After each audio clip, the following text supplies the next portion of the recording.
अच्छा, आवाज नहीं आ रहा था। हाँ तो प्यारे बच्चों नमस्कार, क्या हाल चाल है, कैसे हो आप लोग। उम्मीद करते हैं कि आप लोग एकदम अच्छे से होंगे और बहुत ही अच्छे तरीके से मन लगा करके एकदम शानदार तरीके से आप लोग पढ़ाई कर रहे होंगे। प्यारे बच्चों, आज बायोलॉजी का यानी जीव विज्ञान का सबसे आखिरी क्लास होगा, सबसे अंतिम क्लास होगा और आज इस क्लास के बाद अपना बायोलॉजी सब्जेक्ट समाप्त हो जाएगा। तो चलिए सभी लोग तैयार हो जाइए एकदम अच्छे तरीके से, एकदम शानदार तरीके से, पूरी ऊर्जा के साथ, पूरे एनर्जी के साथ, ताकि आज एकदम बढ़िया से बढ़िया कॉन्सेप्ट आपके दिमाग में घुस जाए। आज जो कुछ भी हम आपको पढ़ाएं वो आपके दिमाग में चला जाए। हम लोग प्यारे बच्चों क्या पढ़ रहे थे, सबसे पहली बात तो ये है, तो कहेंगे कि गुरुजी हम लोग पर्यावरण के बारे में पढ़ रहे थे। पिछली क्लास में हम लोग पर्यावरण के बारे में पढ़ रहे थे।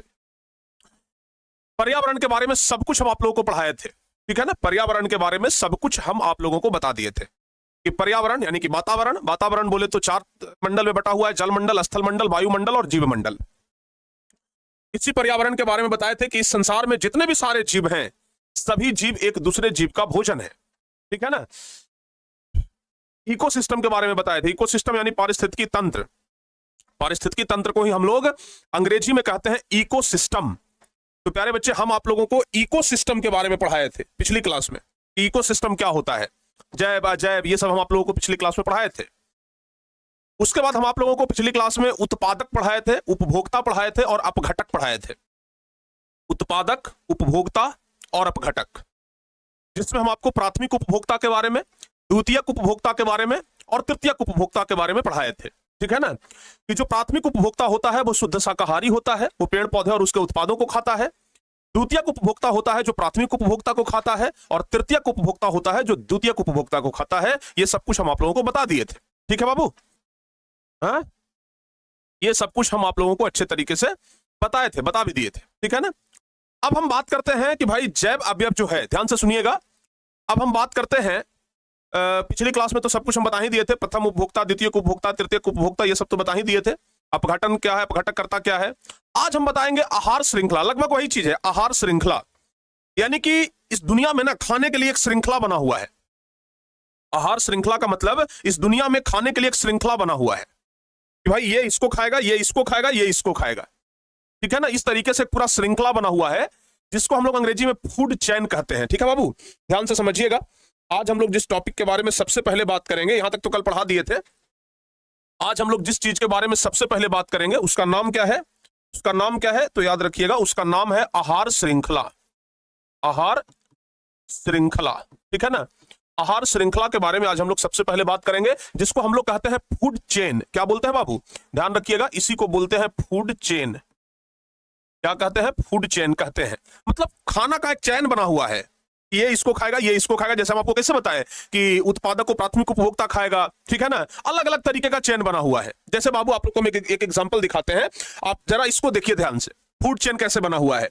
जैसे घास हो गया, ठीक है ना, तो घास को कौन खाया, ग्रास हॉपर खाया। ग्रास हॉपर को कौन खाया, मेढक खाया। मेढक को कौन खाया, सांप खाया। और सांप को कौन खा लिया, गिद्ध खा लिया। तो फूड चेन बना हुआ है कि नहीं है, एक श्रृंखला बना हुआ है आहार का, खाने का एक श्रृंखला बना हुआ है, ठीक है ना। खाने का एक श्रृंखला बना हुआ है कि बाबू, खाने का एक श्रृंखला बना हुआ है कि घास ग्रास हॉपर को खाएगा, ग्रास हॉपर मेढक को खाएगा, मेढक सर्प को खाएगा और सर्प जो है वो किसको खाएगा, गिद्ध को खाएगा। तो इस तरीके से ना एक पूरा श्रृंखला बना हुआ है। जैसे शैवाल की बात करते हैं, तो शैवाल को छोटे छोटे जंतु खाते हैं और छोटे जंतु को छोटी मछली खाती है और छोटी मछली को बड़ी मछली खा जाती है और बड़ी मछली को भी बगुला खा जाता है, पंसाहारी जो पक्षी होता है वो खा जाता है। तो एक आहार श्रृंखला है कि नहीं है बाबू, है ना। उसी प्रकार से देखो पौधे हैं, कुछ पौधे को चिड़िया खाती है, चिड़िया को बिल्ली और बिल्ली को घास, हिरन, बाघ। इस तरीके से प्यारे बच्चों ध्यान रखिएगा, एक पूरा श्रृंखला बना हुआ है। तो हमारे इस धरती पे ना एक फूड चेन बना हुआ है, आहार श्रृंखला बना हुआ है। समझ में आया कि नहीं आया है? जैसे सोचो, घास को कौन खाता है, बकरी।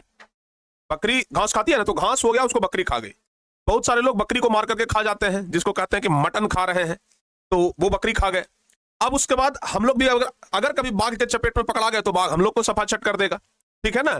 तो इस तरीके से पूरा फूड चेन बना हुआ है, ठीक है बाबू। इस तरीके से एक पूरा फूड चेन बना हुआ है और उसी फूड चेन के जरिए हमारा ये पूरा श्रृंखला चल रहा है, ठीक है। ध्यान रखिएगा। अब जरा इसमें यह समझना है, घास का जो ऊर्जा था वो किसमें गया? ग्रास हॉपर में गया, क्योंकि घास को कौन खाया? Grass hopper. तो घास से ऊर्जा लिया ग्रास हॉपर। अब ग्रास हॉपर को खा गया मेढक, यानी कि इससे ऊर्जा लिया मेढक। मेढक को खा गया सांप, यानी कि सांप से एनर्जी मिला, ये मेढक से एनर्जी मिला सांप को, और सांप को खा गया गिद्ध, यानी कि सांप से एनर्जी मिला गिद्ध को। तो यहां पर क्या होता है? एक पथीय प्रवाह हो रहा है ऊर्जा का। ऊर्जा का एक दिशा में प्रवाह हो रहा है कि भैया यहां से शुरू होकर के यहां से ऊर्जा यहां, यहां से ऊर्जा यहां, यहां से ऊर्जा यहां, यहां से ऊर्जा यहां, इस तरीके से ऊर्जा का एक श्रृंखलाबद्ध तरीके से ट्रांसफर हो रहा है। इसी को कहते हैं आहार श्रृंखला, ठीक है ना? इसी को क्या कहते हैं? आहार श्रृंखला कहते हैं। तो बाबू याद रखिएगा, एक इकोसिस्टम में, एक पारिस्थितिकी तंत्र में ऊर्जा का एक पथीय प्रवाह जिसमें स्थित आहारबद्ध तरीके से जुड़े जीवों के द्वारा होता है। जीवों की इस श्रृंखला को ही आहार श्रृंखला यानी कि फूड चेन कहते हैं। जैसे उत्पादक को खा जाता है प्राथमिक उपभोक्ता, प्राथमिक उपभोक्ता बोले तो शाकाहारी जंतु, और फिर प्राथमिक उपभोक्ता को खा जाता है द्वितीयक उपभोक्ता यानी मांसाहारी जंतु, और फिर इसको भी खा जाता है तृतीयक उपभोक्ता, और तृतीयक उपभोक्ता को ही उच्चतम श्रेणी का उपभोक्ता कहा जाता है। यह बात आप लोग ध्यान रखिएगा। तो लगभग ये चीज तो हम आपको पढ़ा ही दिए थे। बताओ बाबू, लगभग ये चीज तो हम आप लोगों को पढ़ा ही दिए थे। अब जैसे बात करते हैं स्थल वाला एक आहार श्रृंखला, ठीक है ना? एक चित्र दिखाते हैं। ये प्यारे बच्चों स्थलीय आहार श्रृंखला है। अब स्थलीय आहार श्रृंखला कैसे है भाई, आइए जरा समझाते हैं। ये प्यारे बच्चों हो गया घास, आप ऐसे समझो, ये क्या हो गया? घास हो गया, ठीक है ना? ये क्या हो गया? घास। अब घास को या तो चूहा भी खा लेगा, या तो घास को खरगोश भी खा लेगा, या तो घास को ग्रास हॉपर भी खा लेगा। घास को खाने वाला ये सब है कि घास को ग्रास हॉपर खा लेगा, घास को इधर खरगोश भी खा लेगा, और घास को इधर चूहा भी खा लेगा। लेकिन आप जरा समझिएगा, इस ग्रास हॉपर को खाने वाला इधर छिपकली है, इस खरगोश को खाने वाला इधर बाज या चील है, इस चूहा को खाने वाला इधर क्या है? सांप है। तो भाई एक पूरा फूड चेन बना हुआ है कि इसको ये खाएगा, इसको ये खाएगा, इसको ये खाएगा, इसको ये खाएगा। इस तरीके से पूरा फूड चेन बना हुआ है। और ये फूड चेन जो है वो स्थल पर का, क्योंकि जितने भी सारे जीव हैं ये स्थलीय जीव हैं, स्थल पर रहने वाले जीव हैं, ठीक है ना? ये जितने भी सारे जीव हैं यह जीव स्थल पर रहने वाले जीव हैं। तो जब स्थल पर रहने वाले जीव हैं तो इस आहार श्रृंखला को स्थलीय आहार श्रृंखला या स्थलीय पारिस्थितिकी तंत्र कहेंगे। समझ में आया बाबू? हाँ सर, लाइन में ऊर्जा का प्रवाह कैसे होता है? लाइन मतलब शेर। तो शेर किसको खाता है? शेर जितने भी सारे जीव हैं किसी को भी मार करके खा सकता है, तो किसी से भी ऊर्जा चला जाएगा उसमें, ठीक है ना? ध्यान रखिएगा। तो ये हो गया प्यारे बच्चों, ध्यान रखना आप लोग, स्थलीय पारिस्थितिकी तंत्र।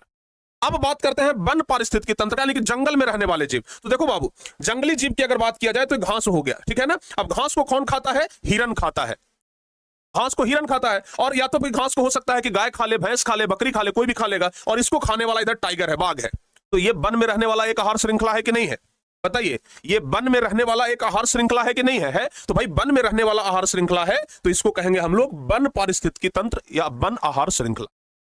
समझ में आया? एकदम आसान है, कोई इसमें जोर ही नहीं लगाना है। ये हो गया वन आहार श्रृंखला। क्लियर हुआ बाबू? ये क्या हो गया? वन आहार श्रृंखला हो गया। क्लियर? चलिए आइए आगे बढ़ते हैं। अब इसके बाद आते हैं जलीय आहार श्रृंखला, जल पारिस्थितिकी तंत्र। देखो बाबू, जल में छोटे छोटे शैवाल होते हैं जिसको बोलचाल की भाषा में कहते हैं काई, ठीक है ना? हरा हरा कलर का होता है, बोलते हैं काई लगा हुआ है।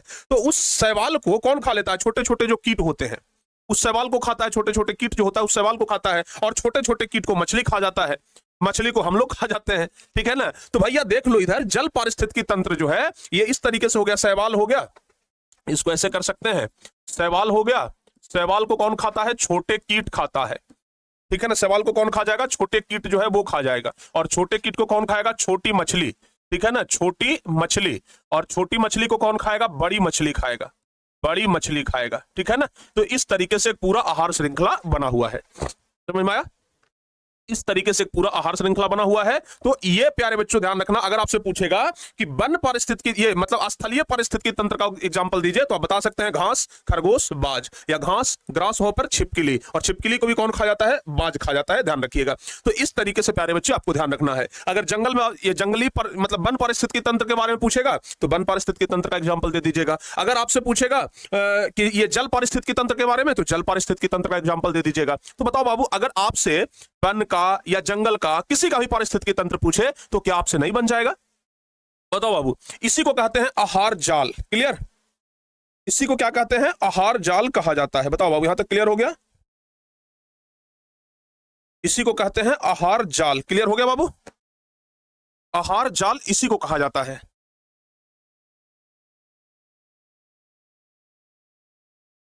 हाँ, यानी कि एक साथ कई सारी श्रृंखलाएं होती है जिसमें एक जीव दूसरे जीव को खा जाता है। ये पूरा जो एक जाल बिछा हुआ है, आप देख रहे हैं ना कि ये पूरा एक जाल है कि ये इसको खाया, ये इसको खाया, इसी को हम लोग कहते हैं आहार जाल। क्या कहते हैं? आहार जाल कहते हैं। तो बाबू याद रखिएगा, पारिस्थितिकी तंत्र में सामान्यतः एक साथ कई आहार श्रृंखलाएं पाई जाती है।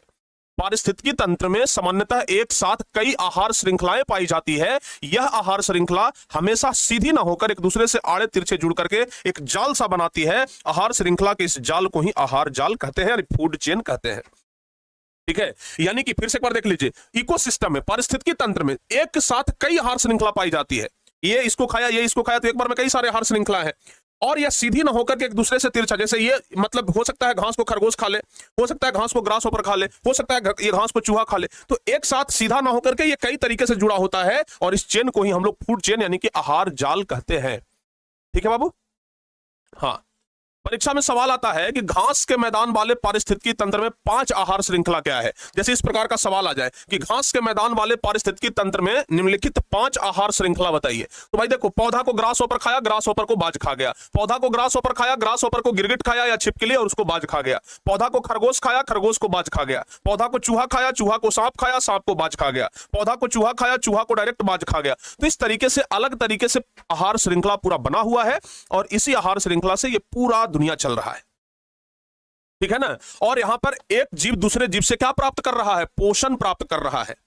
एक जीव दूसरे जीव से पोषण प्राप्त कर रहा है। एक जीव दूसरे जीव को खा करके पोषण ले रहा है। जैसे हम लोग क्या है बाबू, चाहे आप लोग क्या है, मांस खाते हैं, किस लिए? क्योंकि प्रोटीन मिलेगा। ठीक है ना? यानी कि मांस से हम लोग पोषण ले रहे हैं, किसी न किसी जीव से पोषण ले रहे हैं। तो ध्यान रखिएगा कि भाई एक जीव दूसरे जीव से क्या ले रहा है? पोषण ले रहा है। क्लियर हुआ कि नहीं हुआ? बताइए बाबू। हाँ, चलिए अब जरा यहां पर आप एक चीज समझना बाबू। ठीक है ना? अब जरा आप यहां पर एक चीज समझिएगा, आपको हम एक एग्जांपल देते हैं, जरा उसको बढ़िया से देखने का प्रयास करिएगा। ठीक है, एकदम बढ़िया से देखने का प्रयास करिएगा आप लोग।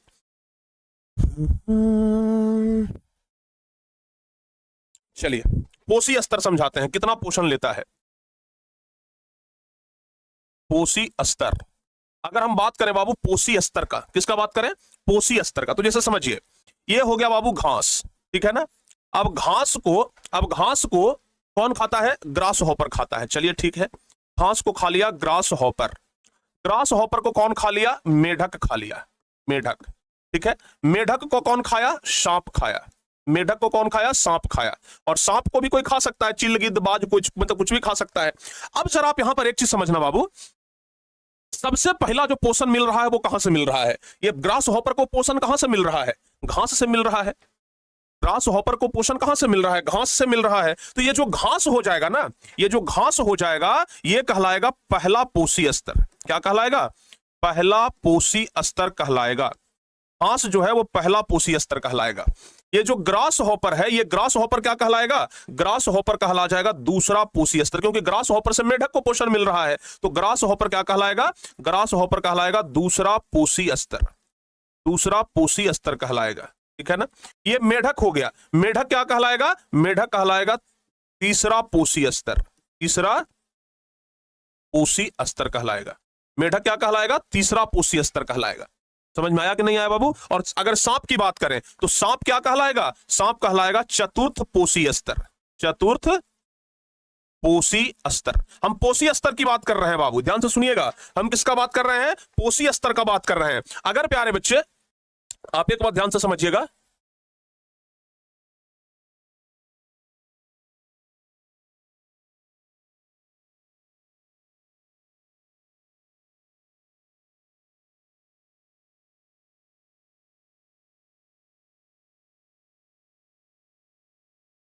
समझ में आया बाबू? जरा समझिएगा।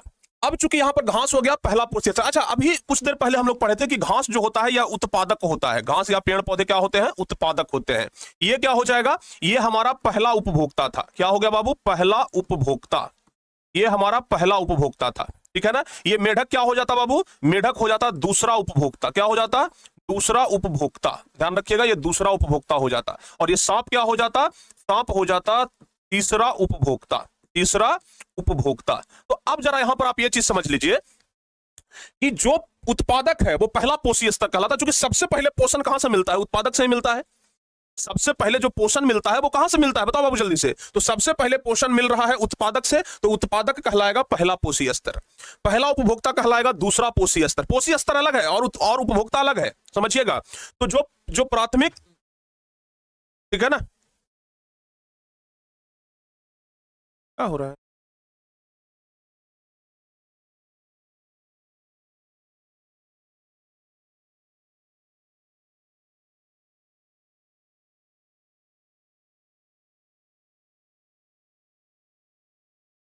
समझ में आया बाबू, जल्दी से बताओ यहां पर।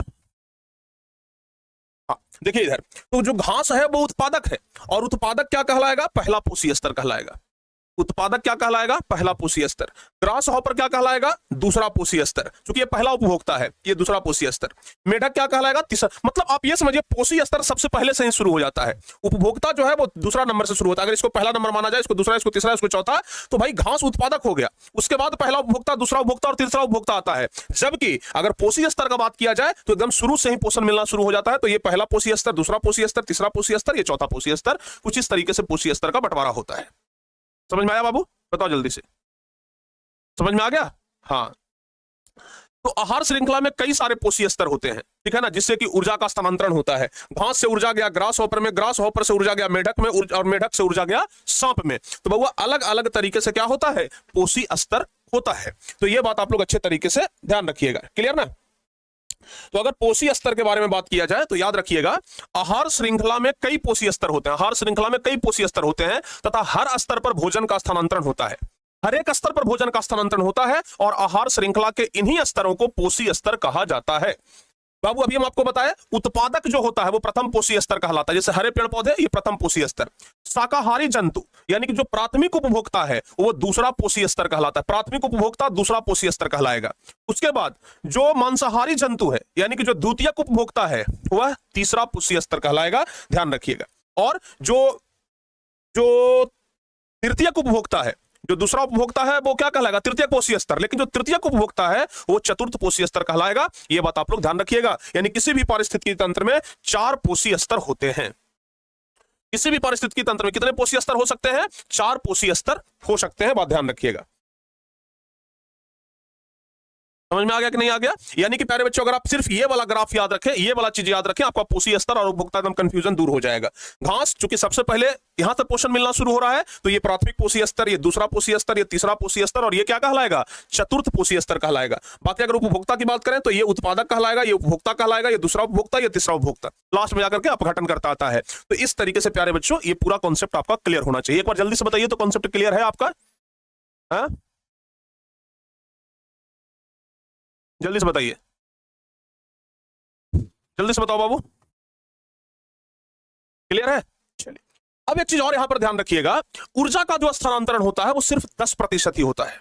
जैसे अगर प्यारे बच्चों यहां से यहां ऊर्जा का स्थानांतरण होगा, आप इसे समझ लीजिए, ऊर्जा का स्थानांतरण अगर यहां से यहां होगा तो सिर्फ 10% ही ऊर्जा का स्थानांतरण होगा।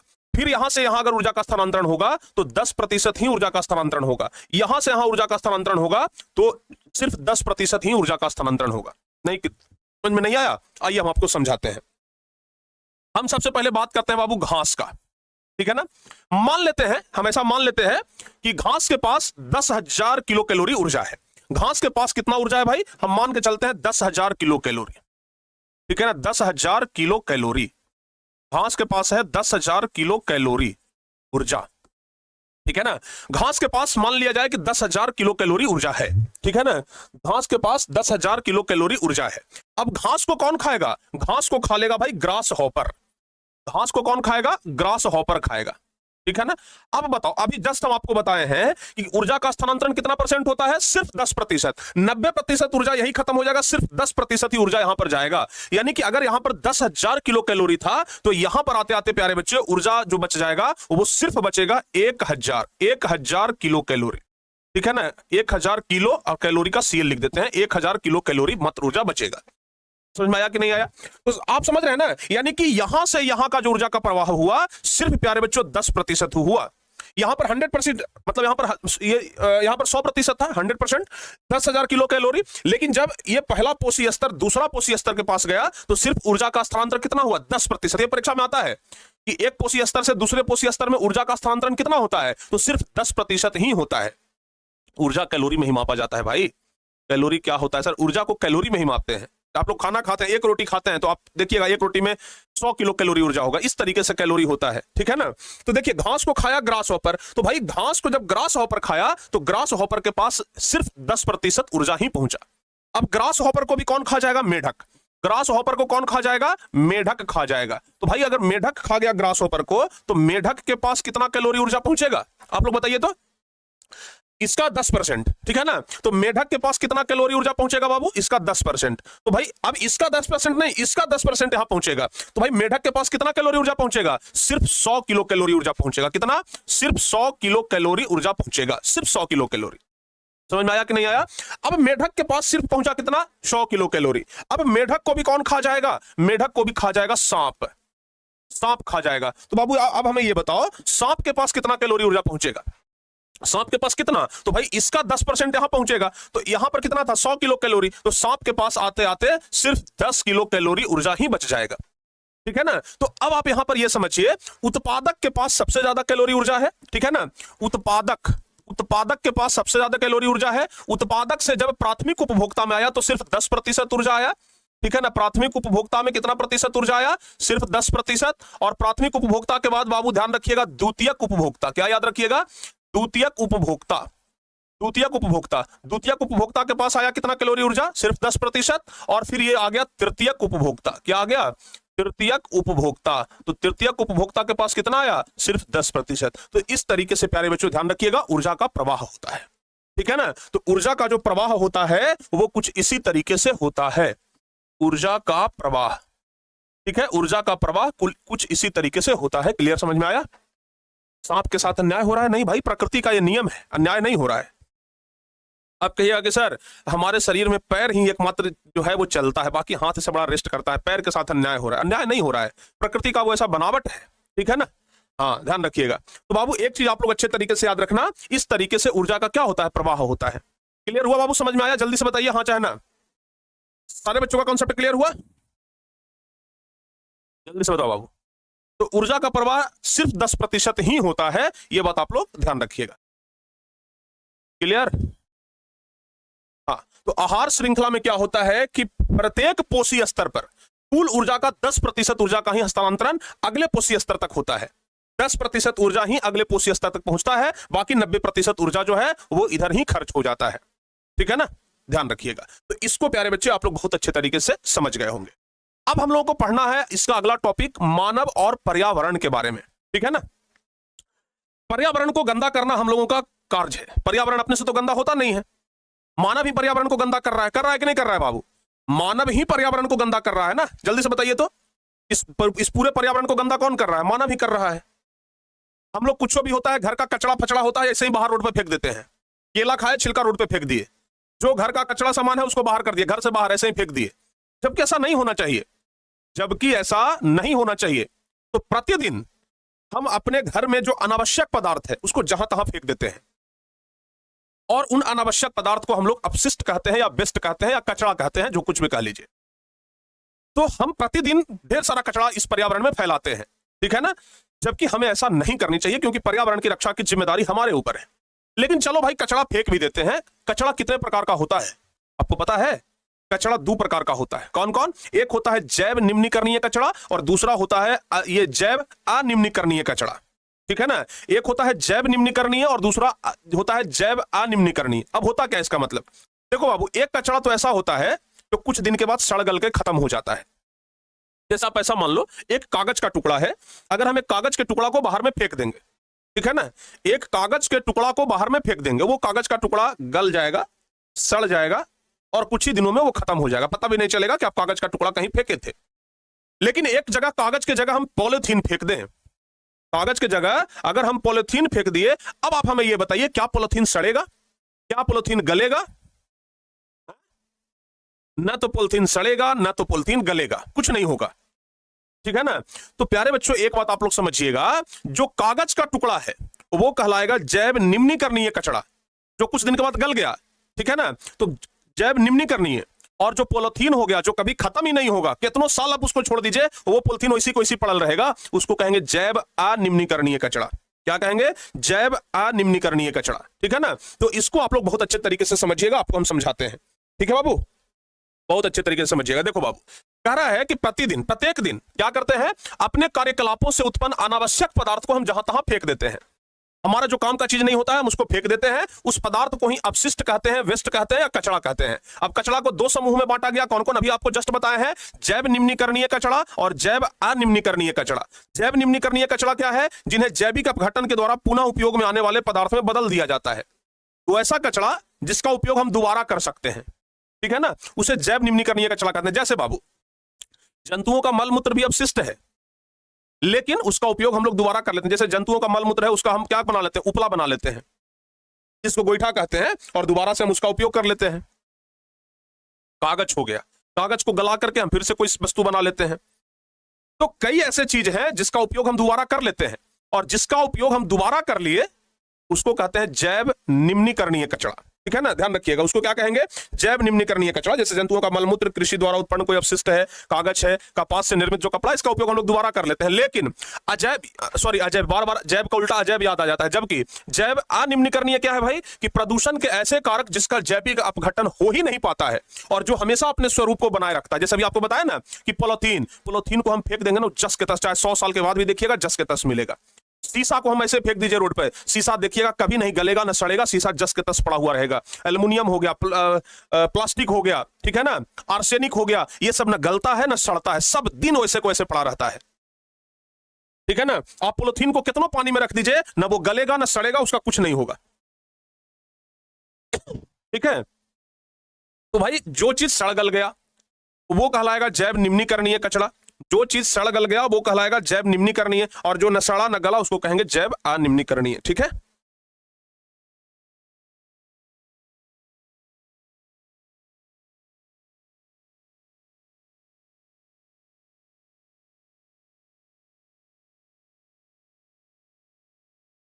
आ गया बाबू? तो जैव निम्नीकरणीय और जैव अनिम्नीकरणीय क्या आप लोगों को समझ में आ गया? जल्दी से बताइए। हाँ, जो चीज सड़ गल जाए, जिसका उपयोग हम दोबारा कर ले, उसको कहेंगे जैव निम्नीकरणीय, और जिसका उपयोग हम दोबारा नहीं करेंगे उसको कहेंगे जैव अनिम्नीकरणीय। तो भाई जैव अनिम्नीय कचरा को कम से कम बढ़िया जगह पर रखना चाहिए, ठीक है ना। जो जैव अनिम्नीकरणीय कचरा है उसका तो कम से कम बढ़िया जगह पर हम लोग उपयोग करें। समझ में आया कि नहीं आया? बताओ भाई, अगर कॉन्सेप्ट क्लियर हो गया तो यहां तक जल्दी से बता दीजिए कि कॉन्सेप्ट क्लियर है।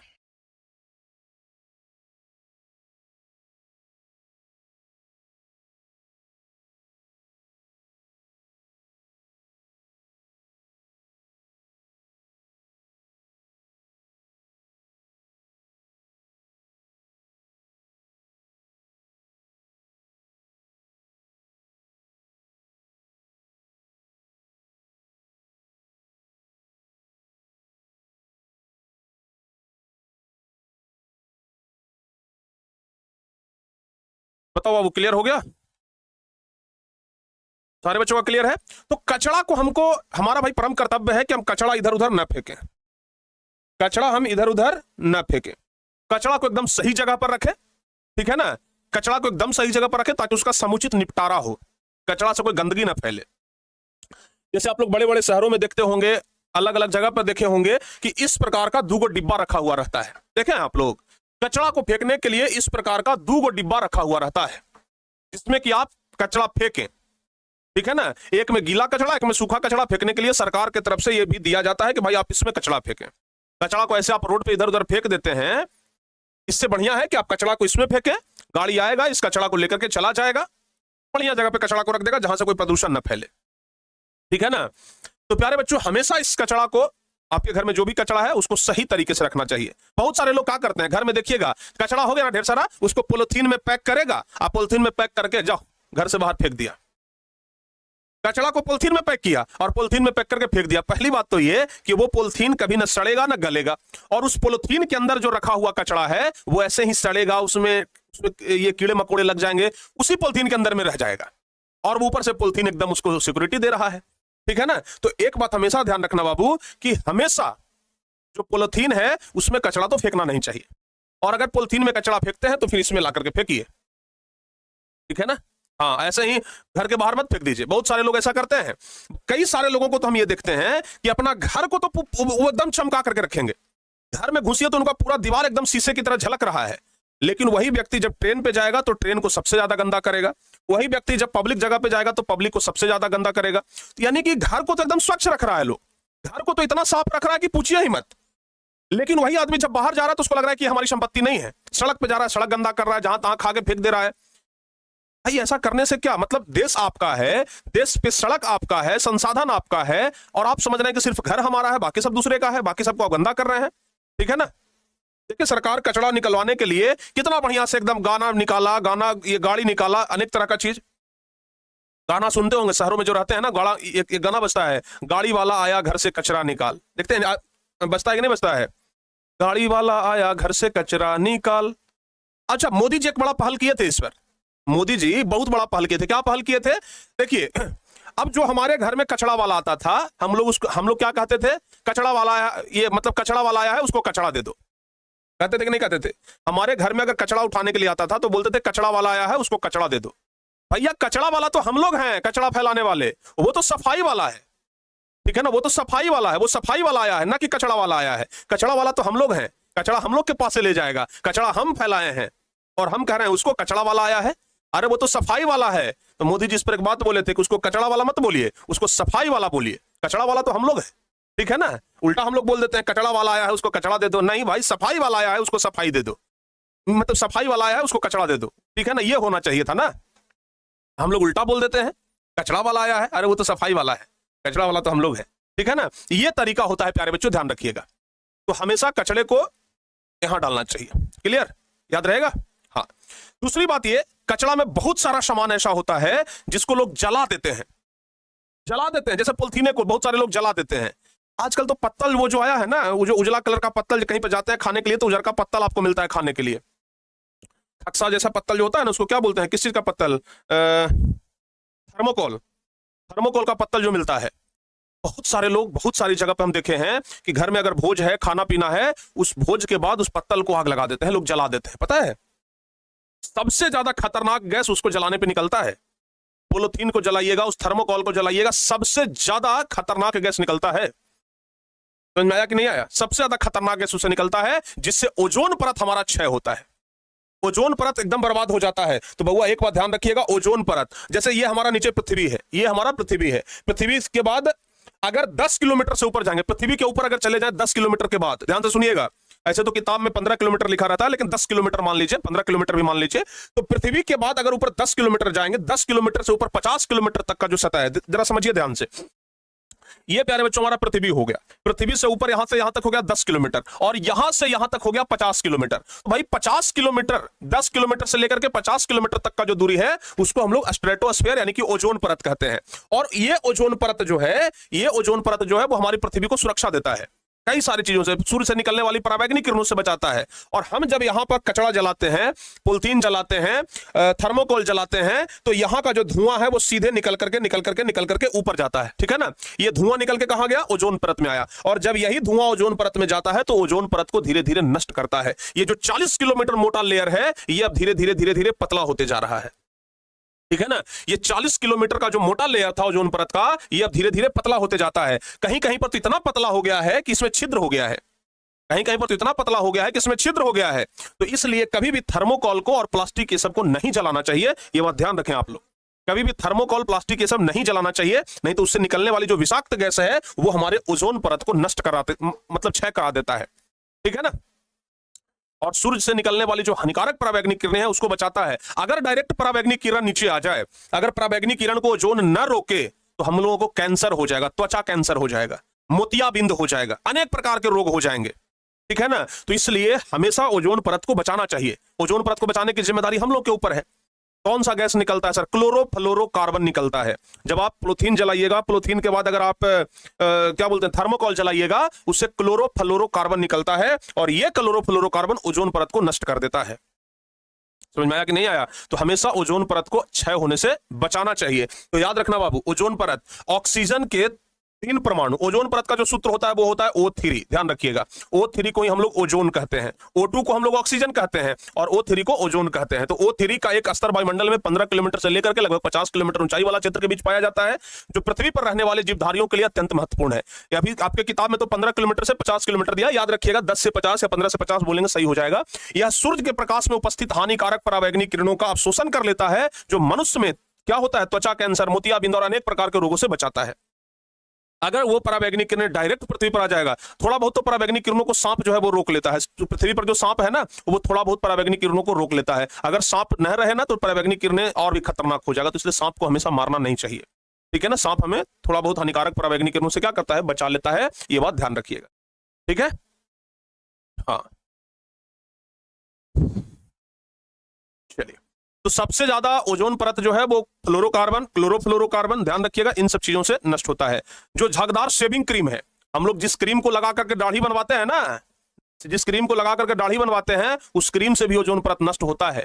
खेत खलिहानों में कीटनाशक का प्रयोग करते हैं फसल में, उस कीटनाशक से भी प्रभाव पड़ता है। सेंट जो हम लोग मारते हैं, स्प्रे जो हम लोग मारते हैं, उससे ओजोन परत नष्ट होता है, ठीक है, ध्यान रखिएगा।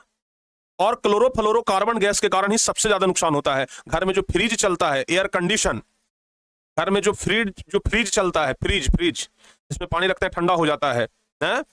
एसी जो है, इसमें क्लोरोफ्लोरोकार्बन का उपयोग होता है, CFC गैस का उपयोग होता है। आज जितना ज्यादा एसी चल रहा है उतना ही ज्यादा दिक्कत हो रहा है, लेकिन क्या करिएगा, आजकल इतना गर्मी हो गया है, लोग एसी चलाते हैं।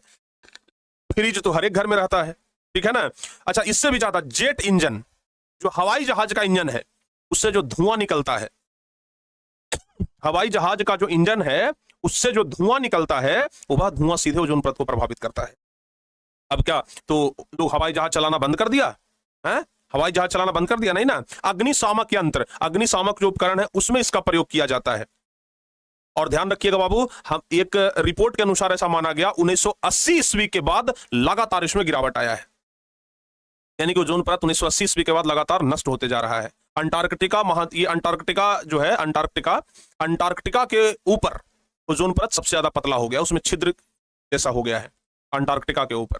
तो ध्यान रखिएगा, हम लोगों को पर्यावरण को बचाना है, पर्यावरण बचाने की जिम्मेदारी हमारे ऊपर है, ठीक है ना। सर आप भी तो एसी का उपयोग करते हैं, अब क्या किया जाए?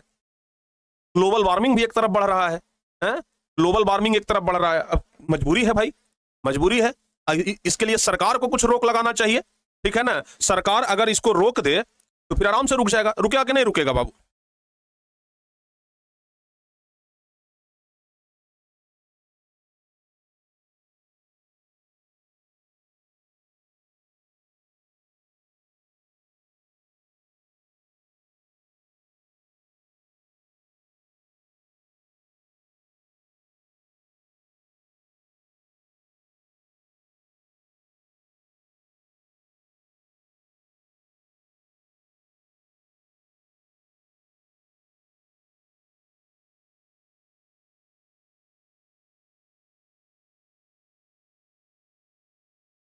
समझ में आया बाबू? जल्दी से बताइए। तो इसलिए हम लोगों को बच करके चलना चाहिए, ठीक है ना। हाँ, पर्यावरण की रक्षा करना हमारी जिम्मेदारी है।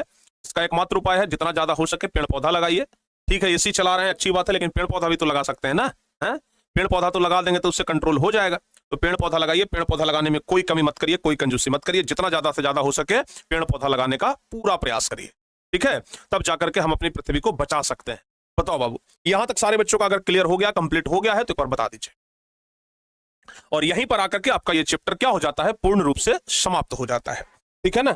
यहीं पर आकर के आपका ये चैप्टर पूर्ण रूप से समाप्त हो जाता है। जैसे देखिए अभी यहाँ पर बता दिया ना, 1980 के बाद तीव्रता से गिरावट आई है ओजोन परत में 1980 के बाद, और अंटार्कटिका के ऊपर ओजोन के स्तर में इतनी कमी आई है कि इसे ओजोन छिद्र की संज्ञा दी गई है। ऐसा कहा गया है कि ओजोन परत में छिद्र हो गया है।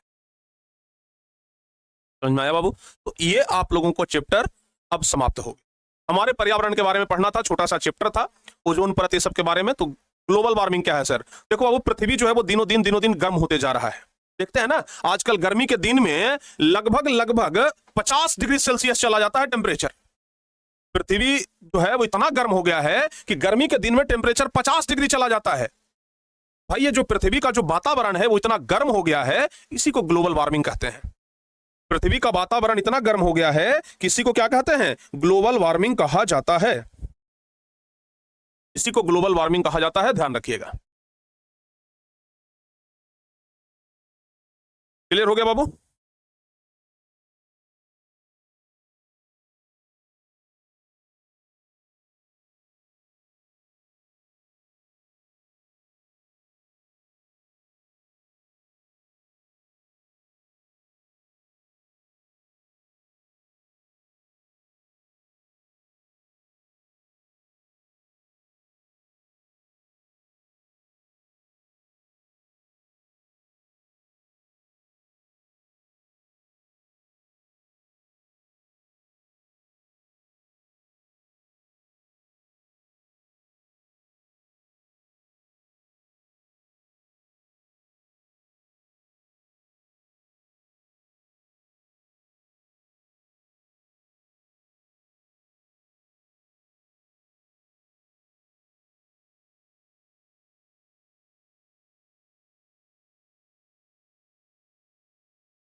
ठीक है बाबू, चैप्टर कंप्लीट हो गया है आपका।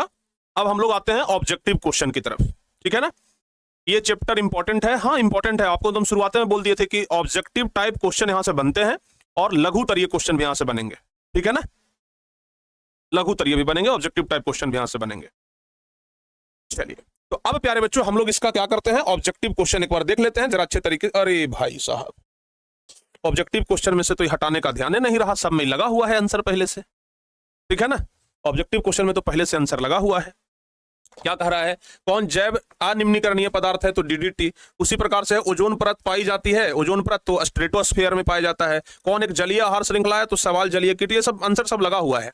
उपभोक्ता की श्रेणी में किससे रखेंगे, तो जंगली जानवर उपभोक्ता की श्रेणी में आएगा। कौन एक जैविक प्रक्रम द्वारा घटित होने वाला पदार्थ है, तो सूखा घास पत्ता। मतलब कुल मिलाकर के बाबू आंसर जो है वो सब में लगा हुआ है। ठीक है ना, तो यहां से आप भी याद कर सकते हैं, आंसर पूरा लगा हुआ है तो आप यहां से पहले से देख लेंगे।